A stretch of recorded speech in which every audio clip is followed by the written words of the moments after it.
Pleasure to introduce Russ Young. He's been a friend of mine for several years. Russ is a native of Paterson, New Jersey.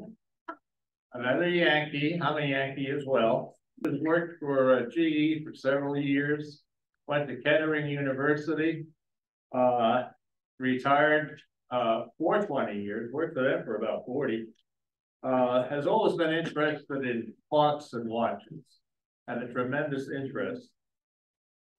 He has been a tremendous asset to the NAWCC and every regional we've ever had. And he's been known as the czar of the registration process. But I can tell you that he's a benevolent czar. He's one of those good guys. So that's fine. He's contributed monthly to all of these, yearly to all of these regional.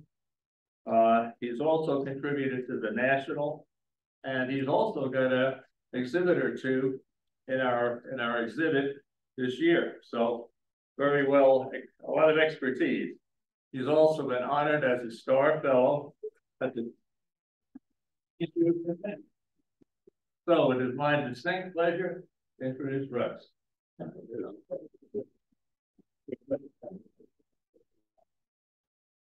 Yeah, based on everything I did when I was a kid, I wish my mom could have been here to hear your. But you wouldn't believe it. Thank you. So, I'm glad to be here with you today, and I'm going to talk a little bit about this recent project that I just completed. And as a little bit of history, I started building skeleton clocks back in 2009. So it's pretty recent. And the fellow that taught me this bill was a fellow by the name of Bill Smith. And some of you may know him. He's a Dana Blackwell Award winner at the NAWCC. He's written many, many books, DVDs. I mean, the guy is just a brilliant, brilliant man. And I thought very highly of him and learned an awful lot. And what I do today is because of him. I built, let's see, seven skeleton clocks now. I'm working on my 8th clock. And a clock takes me roughly 700 hours to build a clock off and on. This one was a little different. This one took almost 3 times as long to build because of all of the frame and the plates. I took it as a challenge, and my mother was really enjoyed French provincial furniture, and she never got to see any of my clocks. She lived in California, couldn't travel in a nursing home. So all she saw was pictures, and I got inspiration one day. She says, "Well, why don't you build like a French clock skeleton?" And I said, "That's a good idea, Mom. I think I'll do that." So with that challenge, I came back and I went through my library and started looking through skeleton clock books, and I found one that I really thought was nice, and I said, "Okay, this is the one I'm gonna build." And so I put it away for a while and finished my clock, and then Bill Smith, bless his heart, passed away, and his wife Judy gave me some of his files that he had. And I was going through his files. He saved so much stuff, and I ran across this sketch. It was a hand-drawn sketch, and it said, "Gee, this is awfully familiar." And so I took the sketch and I went back to the book that I had gone through, and I looked through the book, and here's this clock that Bill had an affection for, you know? And I thought, oh, this has to be it. This is the one, and this is the one I'm gonna.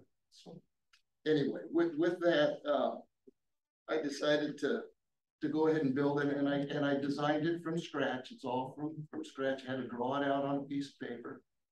And that's when I started to appreciate all the work that these people do that write manuals on how to build clocks. Because it's not simple. I mean, everything has to come together. The dial has to fit. I had to design the dial that would look nice on the clock and the frames and make sure I've got something to anchor the dial to and the arbors too. So anyway, that's how I got started on this project, and it's really been an enjoyment. Okay, so I got this idea. This clock came out of a book by Derek Roberts. British skeleton clocks. I know Mom said French, but she wouldn't know the difference. so anyway, that's where I picked up the picture. And it was James Codliffe. A little bit about him. He set up shop in Liverpool in 1816. And he became one of the most successful clock builders in England. And he's best known for his regulators and skeleton clocks. They had a family of 4 that got into the business. And they finally went out of business in 1940s when they sold the company off auction. So that's a little bit about James. And here's the clock that I started with, the picture. And so I started sketching this out and doing the details on it. And you can see it looks similar, except his was time and strike, and mine is time only. So, and another picture is there's a colored shot of it with the dial that he had on. Okay, so let's move in, and I'll just briefly show you what I have for a shop. I think, yeah, there we go. That's part of my shop. This is where I do all my work. And Jeannie likes it. It's downstairs, and I'm out of her hair, and she calls me up over the intercom for lunch. Yeah. You look at me? Yeah. Exactly. Question. By the way, if you have a question during this presentation, I would suggest you ask it. Raise your hand. I'll call on you. Not a problem. Let's make it a two-way conversation. The only thing I ask, if you do, just remind me where I was. Get back there. Okay. So that's one part of the shop. A little bit about equipment. When I'm cutting plates, go ahead. I cut my plates with basically these 2 pieces of equipment. I do the rough cut with the bandsaw and the finished cut and the fretting on the Hegner scroll saw. And I buy all of my materials, or I buy them. They're just basic material, plate, rod, and everything from McMurray Metals in Texas. The one on the left, the rough cut, what year was that Jeannie's birthday present? Oh, probably got that. That's a good setup. Go to the next slide, and I'll get there in a minute. Yeah, and then I use the belt sander for shaping the plates. Use a belt sander on the left, and then I also use a die file for getting into the curved sections of the plates. Now here was Jeannie's birthday present. Aww. In 2009. Yeah, I mean, Sweet. yeah, we went to Texas, New Braunfels, Texas, and it was still in a box. And it was her birthday. You don't believe you can work in the registration desk, so she can explain all of that to you. Yeah, there's a nice trip. This is my wife and lathe. And this is where I do most of my turn. I use a watchmaker's lathe and a Sherline lathe also for some of the other stuff. This is where I do most of the big stuff. Okay.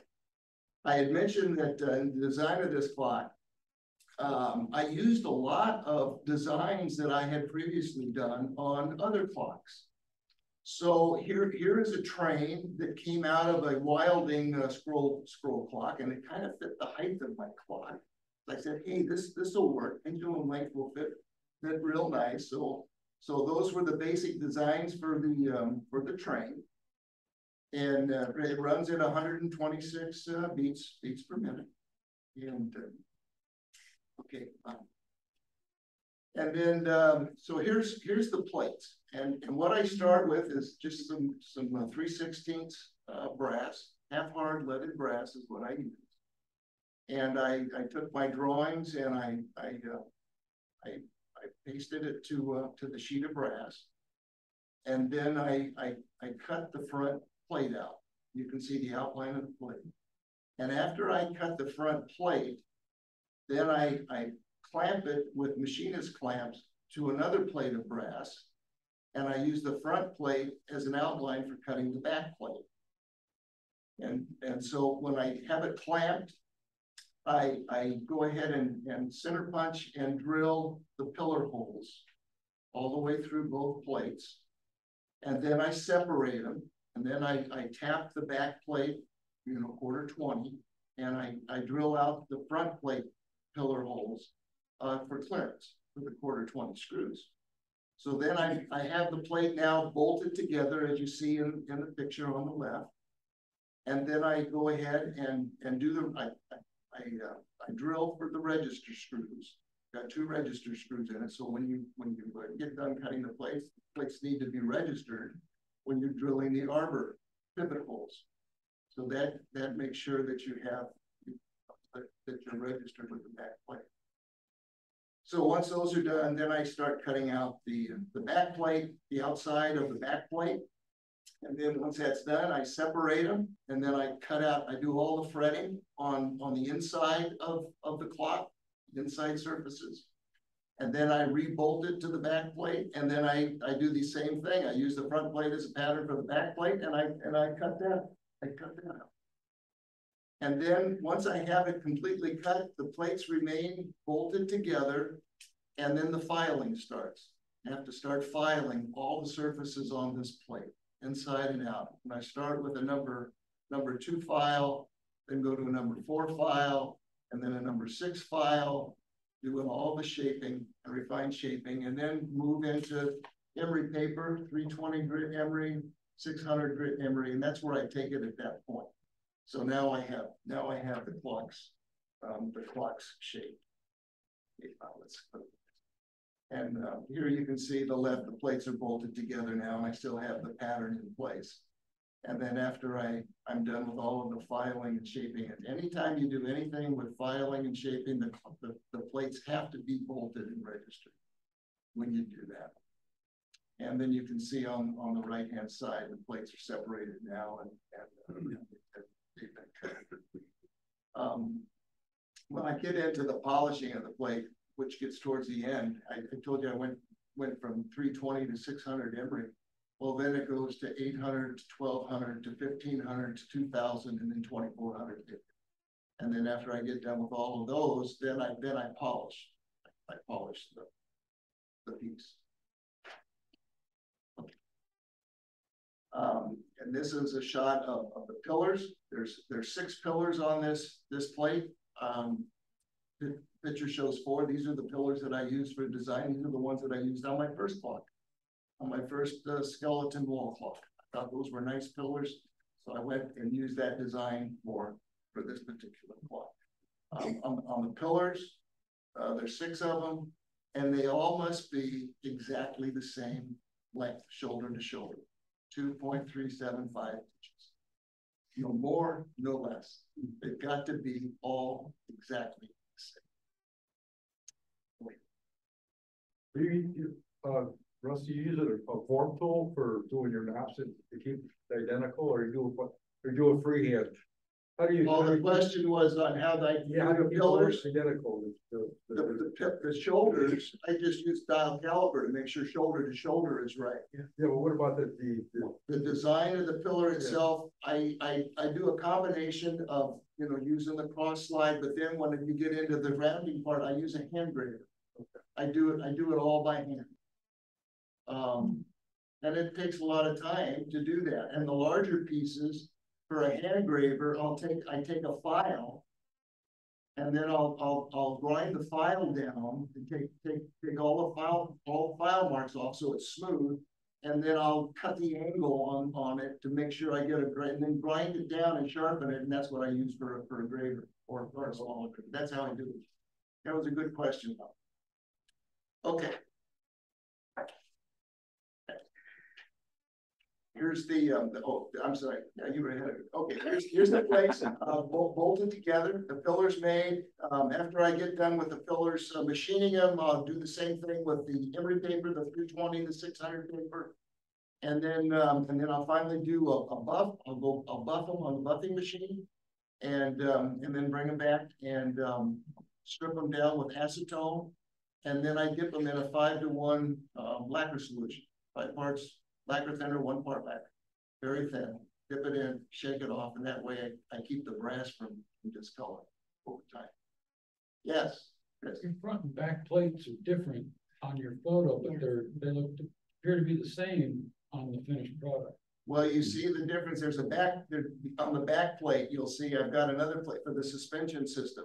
Oh, Okay, so that's why the back plate had to be different, because I wanted to be able to get the anchor in position without putting it together, the anchor together with the clocks going together. I wanted to separate it, you know, so that's why I made the back plate at the top a little bit different. So it enabled me to do that. Here's a shot of doing the dial. I like to pierce the dial. I don't like to buy store-bought dials, so I like to pierce my own. So I had to decide when I was designing this on paper, what size dial do I want? And then once I get the dial, I got to make sure that when I got to lay the dial on top of the drawing I did for the plates to make sure that I have a place to mount the dial with dial pillars. Because the dial pillars have to go into one of the minute holes. There's 4 dial pillars and they get bolted to the front plate. And so we need to make sure that I've got some meat on the bone there so I can go ahead and mount that dial. So once I determine those dimensions, and it's all on paper, which made me really nervous because I don't know what's going to happen when I start cutting this thing, whether it's going to fit, you know. So this is just a setup on the dial, manufacturing the dial, turn the OD down. You can see right here, I've got a Sureline headstock with a clockmaker's drill in there to drill all of the minute marks around, and then I used another size to do the hour marks on the outside of the dial. And the dial is affixed to a super glue arbor. I have an arbor that I use super glue, and I attach that brass plate to the arbor, and then I just have this chunk of brass right here to just kind of hold it in position, press on it to make sure I don't lose the orientation. And then over here on this side on the dial, you can see where I started to take it over to the Hegner. This is the table for the Hegner, and I just start cutting out the numbers on the dial. And here's a shot of the dial with all of the piercing done around these Arabic numerals, and then on the right, I mount the dial to a wooden arbor so I can do a tree panning operation so I can get the center out of the dial. So that's what you see going on right here. There's a tree panning right here. So that's how I made the dial. And then here's the test now to make sure that the dial is gonna fit the front plate. And of course, this dial, I skipped some steps here, but every one of those numbers had to be cut out, even in the 8. They all have to be cut out. They all have to be filed with the number 2 file, number 4 file, number 6 file. And then you get into the emery paper with the 320 and then the 600 on every single surface on that dial. And then when I went to fit it, of course, I put a stub arbor here where the center wheel arbor goes, right? It's right here. And then I cut a piece of stiff paper that was the same diameter as the inside of the dial to center the dial on the clock. And then I had to get the 12 o'clock and 6 position correct. And then I had to make sure that the minute marks line up where I'm going to drill holes through the dial into the plate. So that's what's happening in this picture is I've got the machinist clamps, finally got the dial located in position and it's centered on the front plate. And the minute marks did line up with the frame. So that worked out very well. Okay. A shot of the dial pillars. They're the same design as the plate pillars. And you can see like the size of it here. These are like not even an inch long. And when I machine those, I did those on the Mitford as well. They're small piece, but but I used the hand graver again to cut the pillars. I took a time out and said, hey, maybe I better get a shot of all these parts before I start doing anything else. So here's kind of a shot of some of the parts that have been made on this clock. This clock it's fusee driven. It has a maintaining ratchet wheel. I wanted to just add another flavor, and I picked that design up from another clock that I had built, a lighter clock that I had built. So it's got a maintaining ratchet wheel, and then you can see some of the components here, the click spring and a shepherd's crook for the maintaining power part of this clock, and then of course the wheels and the dial. But these are some of the components that you don't get to see that are buried in the clock. You know, they're all hidden. So, okay. This is a great story. You know, the hands are just, I mean, if you've ever done any bluing at all, it's just, you think it's so easy. I mean, it's just incredible. So the hands are cut out of mild steel. I cut the hands, file the hands to shape them, and then they have to be polished before you can go ahead and glue the hands. And so once all that is done, then you've got to make sure the surface doesn't have any imperfections on it. And then I put it in one of Jeannie's fry pans here, cast iron fry pan, and lay it on a bed of sand. And I start heating this up very, very slow because the steel starts to change color. And it goes from a light straw color to a dark straw color to a purple color. And then it starts turning royal blue. So that's the point when you've got to take it out of the pan and get it in the oil and stop the bluing process. If you let it go any further, it changes to a light blue and you lose it. And once you lose it, then you have to start all over again. You got to take the part, you got to put it in a solution of boric acid and some alcohol and boil it, get all the blue off of it. Then you have to polish it again. And then you got to lay it in the fry pan again. And then you got to try it and make another attempt at it. I mean, it's a lengthy process. So anyway, here's the hour hand. Hour hand was done the first time. It was just so I said, oh man, I've got this. This is gonna be okay. The previous 6 clocks, no, not so well. But this, oh yeah, I've got this down. So, but you can see a little bit. Here's a straw color here. And then over here, you can start seeing the purplish color taking place on the hand. And as this is changing color, if there's one part of the hand that's maybe bluing a little bit faster than the other, I take a little mini torch and I heat that part up to get it to catch up with the rest of the hand. And so you got to be careful about doing too hot, too fast, because you're going to lose it. It'll be discolored. Okay, so we'll go to the next. Okay, so here's the 2 hands. You see one that's been the hour hand that's been glued with its column. And like I said, the success on the first hand. The minute hand took me 8 times. 8 times to do the minute hand. Out of the same piece of steel, adjacent to the hour hand, wasn't a different piece, it was the same piece of steel. The same fry pan, same sand, everything was the same. But I'll be darned if I could get that thing the way I wanted it. And it took me 8 times to do it. And each time you got to strip it. You got to strip it, you got to polish it, and then you got to do it. Anyway, it was a hooray on the 8th time. Okay.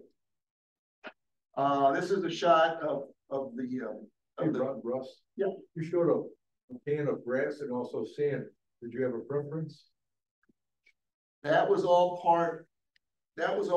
Good catch, Ralph. Yeah. You're on top of your game today. Okay, so I was just getting frustrated because this isn't working. So if you keep doing the same thing over and over, you know what?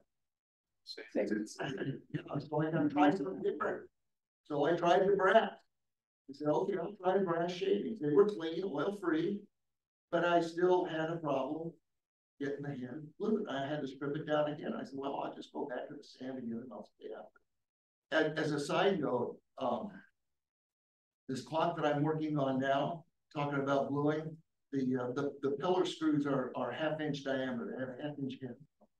So I sanded those down, stripped them down, sanded them down with 5,000 grit, got them polished, and then I have a little holder and I hold it over an alcohol lamp, and that's how I glue the screws. I had one of the 8 screws on I had to do it 8 times. I could not get the screw, a simple screw. I couldn't get it glued correctly. And then I finally dipped it in muriatic acid, but it was out of the same hardtop. That's the problems with gluing. This is the shot of the Fusi via machine. Simply have that mounted. It's on its arbor. You can see the arbor here.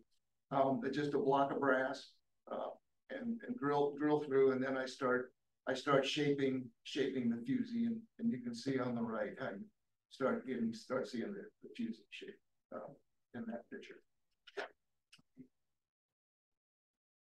And then this is the grooving tool that I use when I do my Fusis. This was a Bill Smith design grooving tool. The guy was brilliant. So that's what I use for, and I probably made maybe 20 passes on this before I got the correct depth for the 50 thousandths stainless steel cable that wraps around the Fusi. So how do you manage the shape of the Fusi? The tool post on. I know what the starting dimension is, and I know what the end dimension is, and I have a tool post, and I just rotate it by hand. I have it set for the correct radius, and so I just use that and just take it, index it. So it's like a compound rest. A compound rest. Yeah, it's a compound. Yeah, where your compound slide sits. Yeah, right up there. Yeah, I just rotate it by hand. Okay. Here's a shot of the mainspring barrel. We use brass tubing with an 8-inch wall on it. You know, I turn the inside and the outside surfaces with that. And then of course I have to use the 320 and the 600, you know the routine now. I just put this picture in to show you that little technique for the barrel hook. The barrel hook, I use a number 10, a 1032 screw, and I cut it to length. And on lengthwise, you want it to be flush with the outside of the barrel, and so it's going to protrude a little bit. So you got to file it, and you got to sand it. So how do you keep from damaging the barrel that you just turned? So I use a piece of 35 millimeter film right here, and punch a hole in it, and I tape that, and then I just start filing that surface to get the screw. And once I get it to the right length, then I take the screw out, and that has to be polished too, the 320, 600. So that has to be polished because it's exposed. So that was the intent of that picture. Okay. Here's the process that I was talking about previously on gluing the screws. Got a little screw holder here. And there's a screw on this particular clock that I make the screws, and go through the polishing, all the polishing stuff, and then put it over the alcohol lamp and glue the piece. Right here, there's the results of the glued screw, and then this is the completed ratchet and clip for the mainspring barrel. Okay. And then there's the mainspring barrel. Of course, the spring is inside by the springs from Larry Wise, and he makes it for me. But here's the completed assembly with the arbor and the keyhole for the cable, and then there's the end plates. There you get a shot of the arbor there, and then the odd 80 screws, tiny screws that hold the end plates in position on the. And you make those? Pardon me? You make those. No, I don't make the odd 80 screws. I have a supply of stainless steel odd 80 screws. But they have to be cut to length because I also use those for mounting wheels to collets. And they're not, you know, they're going to be exposed. So you have to cut them to length and they have to be flush. You can't have them extended beyond. They've got to be flush with the surface. And once you get that right, then you can file it and give it a curved surface and then polish it. Oh, yeah, Chris. You made the winding arbor? Yes, yeah, that's made out of half-inch drill rod. Yeah, I cut that. Okay. Here's a shot of wheel cutting. This is how I cut my wheels. I use a Sureline CNC table, and I made an expanding arbor for it, so it slides into the headstock of the Myford lathe. And then it's really easy to cut wheels because this little device here, you just input how many teeth you want to cut. And I want to cut 90 teeth, and then you start cutting with here's a Sureline headstock. You can see it, I index it back and forth with this wheel that's mounted to another super glue arbor. And I just start till I get the depth right. And then all you have to do with this little device right here is just keep hitting next, and it just indexes it until you get all your wheels cut. So it works out pretty slick. Instead of using indexing plates, I use this CNC device. Okay. The great wheel and the power ratchet wheel. Here's the piercing. I did the ratchet wheel first. I pierced it, and then what I did is and here's a shot of the piercing that's completed on that ratchet wheel. Okay. And then I wanted when the clock was fully wound, I wanted the maintaining ratchet and the great wheel to be registered. I wanted the spokes to be all matched up when it was fully wound. So that's why I pierced the ratchet wheel first, and then I glued it. I super glued it to the great wheel, and then I used the ratchet wheel as a pattern to pierce the great wheel. So that's how they stayed registered, and now you can see it separated, and you can see the spoke register. Okay. And then here's the wheels segregated, and you can see that they're pretty well finished at this point. And here's the shepherd's crook, which when you're winding the clock keeps pressure on the great wheel so it doesn't lose power. And then you can see here, there's the status of the great wheel and the ratchet wheel in an unwound state. And then when they're wound and they have power on them, those spokes are aligned. Pinions are kind of neat. This happens to be a center wheel pinion here. And here's some picture of the third wheel components, which has a pinion and the collet and those odd 80 screws and then the arbor. Pinions, what I do is I actually turn the bobbin on the Myford. I a little oversized. It's a little oversized. And then I glue it to a stub arbor that runs perfectly true. So I glue that onto a stub arbor, and then I have to do the finish machining to size, and then I go ahead and drill holes I use music wire. I use straight music wire. And when I start drilling the holes here, I start with an undersized clockmaker's drill that's a little bit smaller than the size of these leaves here on this pin. And then so I'll go ahead and drill through this part here with an undersized clockmaker's drill. Then I make a clockmaker's drill out of the same stock that I use for the leaves on the pinion. So I make a clockmaker's drill, then I chuck that up, and then I open this hole up, and then I drill about 50 thousandths into the back plate. And then of course all of these pinion leaves get cut to length, and then I use Loctite to lock them into position. So next. So when I get done with that process, here's what I have. I have these, they're not all the same length.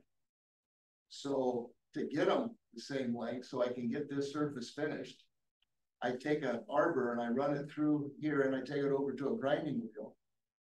And I put it on the edge of a grinding wheel and turn the wheel on.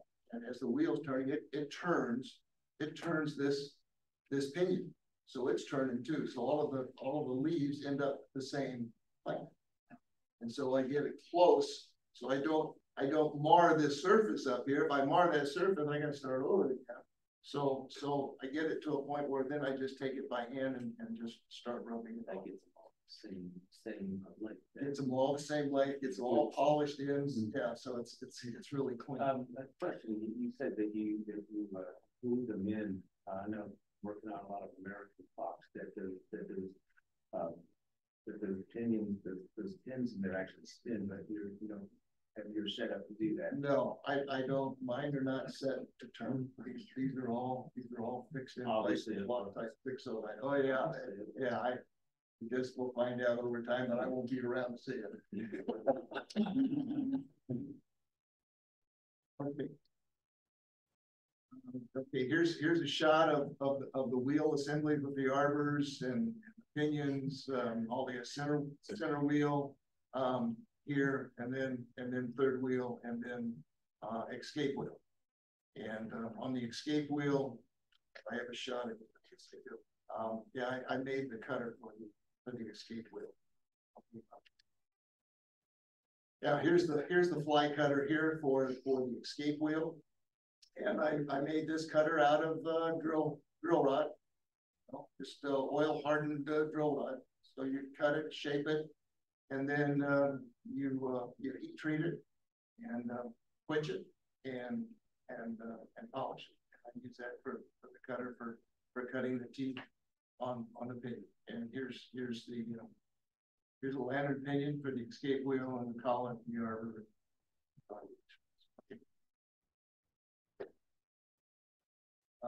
This is mild steel. This is the crutch. Making the crutch, cutting the outline of the crutch out of mild steel on the Hager saw. And then you can see here's a picture of the crutch and the collet on the Myford. And here I think they're glued together, so I can go ahead and machine the mounting holes in both the crutch and the collet, so they're matched. Okay. The components of the back crutch, some of you really don't see unless you got the clock turned around.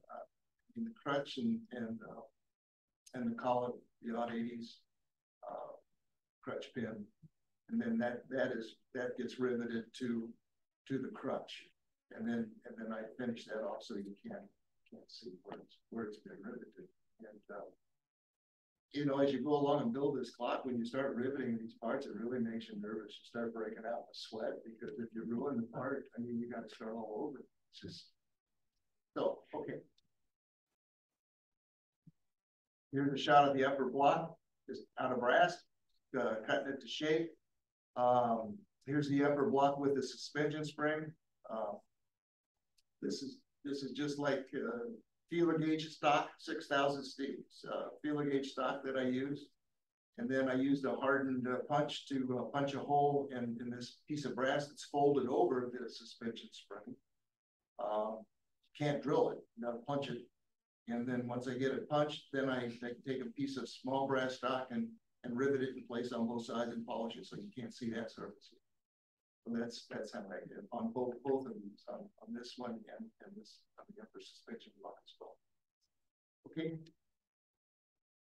Oh yeah, here's my reliable storage for cutting my base, my wood base was gone. He moved, and I had to find somebody else to do it. And this person might look a little familiar, but this is my son. He's a woodworker. I destroy wood when I do it, so I can't do wood. But he made the base. He wanted to be part of the project too. So this wood, Bob, you had asked about this wood that I used. It came from South America.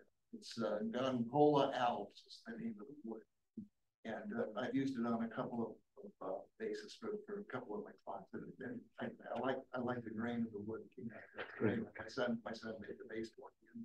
Russ, Yes. You can't deny him. No. Sometimes he doesn't want to claim me.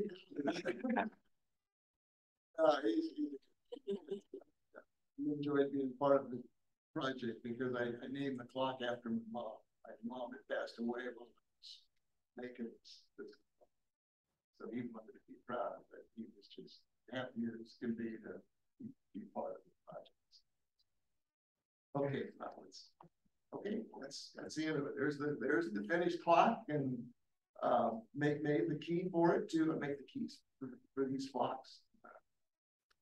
Each one of them has a little bit different design, but so that's it. That's it. This clock. Yes, Rich. So I wonder if you've ever been tempted to make the fusee chain instead of the cable. No, I haven't. I've seen them. I have seen it, but I haven't taken that one on. Maybe I'll get bold and do that. But it just seems easier to do it with aircraft cable. You know, 50,000 stainless steel. I mean, guys, there's 7 strands on each strand. I mean, this is tough cable. You're not gonna. And when you tie the knot on that stainless on this, I'm not sure how the chain gets attached to the fusee on with the chain. Just a hook. Just a hook, yeah, okay. On this one here, you have to tie a knot in the stainless, stainless wire. And then I heat that up, I get it red hot to pull it tight so I get that knot real tight and get it through the keyhole in the mainspring barrel. You gotta stick it through. And then the same thing with the fuse. There's a part you didn't see on the fuse. You gotta drill a hole in the back side of the fusee and you gotta drill through at an angle to get that cable in there. No, I haven't tried to change that. Hey, Russ, are Bill Smith's books and videos still available? They sure are. Okay. Oh, they absolutely are. They're on his website. His wife is still selling, and they go all over the world. I mean, okay. When I first started, he had identified sources for materials, which is really good. And this polish was called Rubinrite. He says, this is the best polish I've ever used. He says it has, it's got some properties in it that just lend itself to preserving the brass. It's not going to keep it from discoloring over time. And, but he says you can't get it anymore. Dave Rubin passed away. And so his wife was making it for a while, but then she decided she didn't want to make it anymore. So I'm thinking, well, what am I going to use, Bill? And he said, well, let's make some. Oh, okay. Well, let's make some. Yeah, let's make some polish. So he started on this road, and this is the type of a person he was. There was nothing he couldn't do. And so he made polish. He took polish that he was using at an analog. And then we started trying different formulas, different components and formulas, and finally developed a process for his polish and the components and the amount that you use. And I can't divulge the stuff because he made the labels for the jars. He made a dispenser. After you make the material, it goes into a dispenser and dispensing into the jar. He made the label for the jar. I mean, this was incredible. And he sells, he had it on his website, and Judy still sells the polish today. And Judy and I go over when Judy calls and says, hey, I need to make some more polish. So we go over and help Judy make more polish. And he sells that on his website. There wasn't anything that I could do. He never stopped me. One day he told me how DVD works. He said, you know how DVD works? No, they stick it in the machine. No, well, let me tell you how a DVD works. And it depends on the part of the country you send it to and the code that gets embedded. And so, yes, sir. I just wanted to mention that there's a Bill Smith clock in the exhibit today. Yeah, sure. And a picture of it. Sure is. Very intelligent. The gravity arm clock that Jim and Renee have from Bill. And eventually it will end up in the museum. Yes, sir. You haven't shown us a picture of your uh-oh bucket. No. I talked a little bit about uh-ohs when I talk about bluing. Yeah. Yeah, That's a good point. I want to bring a list of the Let me tell you, there's a lot of them. I'm not national at all. There's a lot of mistakes that I've made, but I got done with one of the great wheels. I was so proud of it. It was really great. Then I forgot, oh, wait a minute, this takes a hub on the inside, and I needed a windmill cutter and shit, and I didn't do it. So I made one. I'm bashful about all. Okay, what else? Any other questions? Yeah, Ralph. Your barrel, you made end caps instead of, the inset caps like a traditional barrel. Yes, I did. Yeah, for that. And the other question was though, the kind of use the balance wheel, or was there a reason you went with the pendulum instead of a balance? Yeah, because I've never done balance wheels. I've never done them. I mean, that would be a challenge. I'd have to learn something different, and I'm not opposed to that. But no, I've never done a balance wheel, even platform. I mean, I've replaced a platform escapement, but I've never built one. I think you're fully capable. You know, yeah. But I've never done it. And, yeah, good observation on the end caps, the barrel end caps.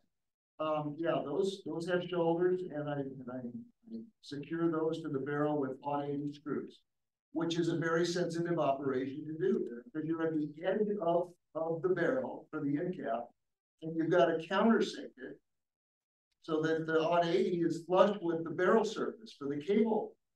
So it's a very, very tough, it's one of those uh-oh things, you know? Yeah, it's an uh-oh thing, yeah, you can break the edge and then you're lost it, you know?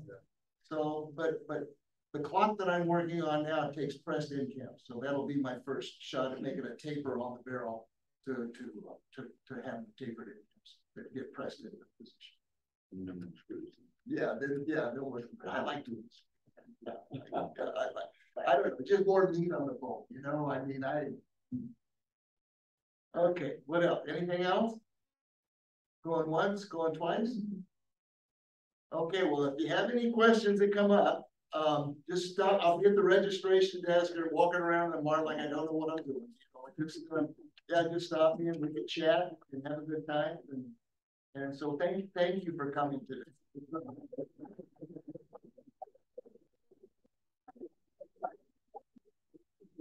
Pleasure to speak with all of you.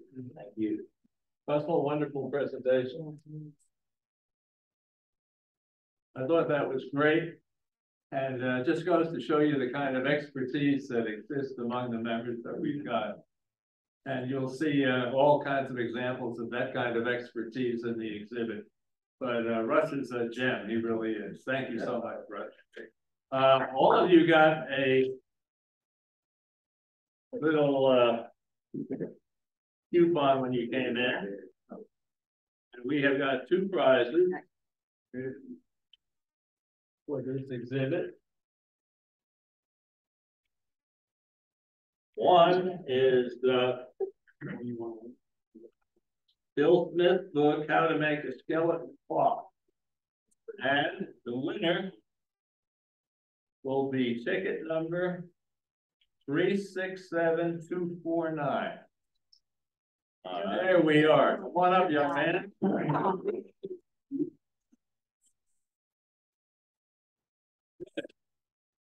you go.